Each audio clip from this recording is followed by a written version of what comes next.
और आज की हमारी कहानी कुछ ऐसी ही है। ये कहानी स्वाति की है।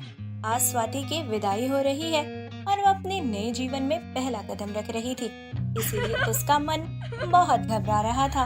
वो बहुत ज्यादा रो रही थी। तभी उसकी माँ सुमन उसे सीने से लगाकर बोलती है। ओ मेरी लाडो रानी, तू क्यों परेशान हो रही है? मैं हमेशा तेरे साथ हूँ। माना कि आज तू मेरा घर छोड़ के जा रही है, पर इसका मतलब ये नहीं है कि अब तू मेरे लिए पराई हो चुकी है। तू हमेशा ही मेरे जिगर का टुकड़ा ही रहेगी। मैं हमेशा तेरे साथ हूँ बेटा। बस भगवान से यही दुआ करती हूँ कि तू अपने ससुराल जाके बहुत खुश रहे। मम्मी, मुझे तुम्हारे बिना कहीं नहीं रहना। मुझे बिल्कुल भी अच्छा नहीं लगेगा अपने ससुराल में। तुम भी मेरे साथ चलो ना। हट पगली, ऐसा थोड़ी ना होता है। ये तो संसारिक नियम है। हर लड़की को अपना मायका छोड़ के अपने ससुराल जाना ही होता है। और आज वो दिन तेरा भी आ चुका है, तो अब तू हंसी खुशी अपने ससुराल जा। और जब भी कोई दिक्कत लगे तो तुरंत मुझे फोन कर दियो। मैं हमेशा ही तेरे साथ हूँ। लेकिन मम्मी, तुम तो जानती हो ना कि मुझे तुम्हारे बिना नींद नहीं आती। अब मैं कैसे सोऊंगी? मुझे तो तुम्हारे साथ सोने की आदत है ना। बेटा, बात को समझने की कोशिश कर। अब तू मेरी बेटी के साथ साथ अमर की पत्नी भी है और उसके घर की लक्ष्मी है। अब तुझे अपने सास ससुर और पति के बारे में सोचना है। जिस तरह से मैंने अपनी घर गृहस्थी संभाली है, वैसे ही तुझे अपनी घर गृहस्थी संभालनी है। बेटा चल, अब जाने का समय हो चुका है। और इस तरह सुमन अपनी बेटी को गाड़ी में बैठा देती है, जिसके बाद स्वाति की विदाई हो जाती है और स्वाति अपने ससुराल आ जाती है। ससुराल आने के बाद स्वाति के ससुराल वाले स्वाति का बहुत अच्छा स्वागत करते हैं। स्वाति के जाने के बाद सुमन का घर पूरे तरीके से खाली हो जाता है और वो सोफे पर बैठकर अपनी बेटी को याद करने लगती है। तभी वहाँ सुमन की बहू काजल आती है और अपनी सास से बोलती है। माँ जी, रोने से कुछ नहीं होगा। अब तो आपकी बेटी जा चुकी है और ये तो हर लड़की के साथ होता है माँ जी। मैं भी तो अपना घर छोड़कर आई थी ना, इसीलिए अब आपको स्वाति को पूरी तरह से भूल जाना चाहिए और मुझे अपनी बहू की जगह बेटी समझ लो आप। अरे बहू, इसमें समझना क्या है? जैसे स्वाति मेरी बेटी है, वैसे तू भी मेरी बेटी है। अगर मैं आपकी बेटी हूँ ना, तो आप स्वाति को भूल जाओ, क्योंकि अब से मैं ही आपके साथ रहूंगी हमेशा। ऐसे ही कुछ दिन बीत जाते हैं और एक दिन काजल स्वाति के कमरे में जाती है और स्वाति के कमरे को ऊपर से नीचे तक निहारने के बाद सोचने लगती है। अब तो स्वाति यहाँ से जा चुकी है। ये कमरा बेकार में खाली पड़ा रहता है। एक काम करती हूँ, इसे किराए पर उठा देती हूँ। कम से कम 2-4 पैसे हाथ में तो आएंगे। और एक दिक्कत है, सासू माँ तो कभी भी इसे किराए पर उठाने देगी नहीं। एक काम करती हूँ, इस कमरे को ना स्टोर रूम बना देती हूँ। घर में जो भी वेस्ट सामान है वो इसी कमरे में लाकर पटक देती हूँ। कम से कम कुछ तो काम आएगा ये कमरा। काजल अपनी सास के पास जाती है और बोलती है। माँ जी, मैं क्या सोच रही थी कि जो स्वाति का जो कमरा है ना, उसे स्टोर रूम बना देते हैं, क्योंकि अब तो स्वाति है नहीं। फिर बेकार में जो फालतू का सामान यहाँ वहाँ फैला रहता है, उन सारे सामानों को उठाकर स्वाति के कमरे में डाल देते हैं। तेरा दिमाग तो ठीक है ना काजल बहू? अरे वो मेरी बेटी का कमरा है। मेरी बेटी की बहुत सारी यादें जुड़ी हैं उसमें, और मैं नहीं चाहती कि उस रूम को तो स्टोर रूम बनाए। वो मेरी बेटी का कमरा है। काजल को अपनी सास की बात बुरी लगती है और वो बिना कुछ कहे वहाँ से चली जाती है।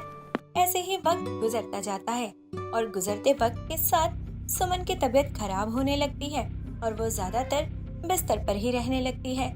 ऐसे ही एक दिन सुमन की तबीयत ज्यादा खराब हो जाती है, जिस वजह से सुमन का बेटा अजय उन्हें अस्पताल में एडमिट करवा देता है।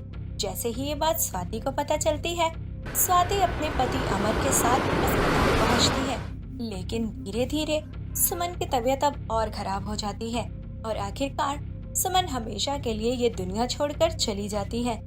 माँ के जाने का दुख स्वाति से बर्दाश्त नहीं होता और वो बुरे तरीके से फूट फूट कर रोने लगती है।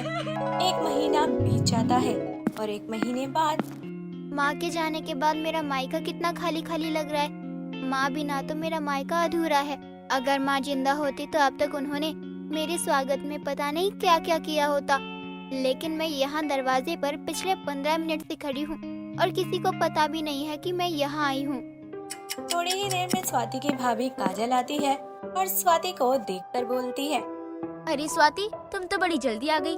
कुछ जरूरी काम था क्या तुमको? क्यों भाभी, अब मुझे अपने मायके आने के लिए किसी काम की जरूरत होगी क्या? मुझे आप सबकी बस याद आ रही थी तो मैं बस चली आई यहाँ।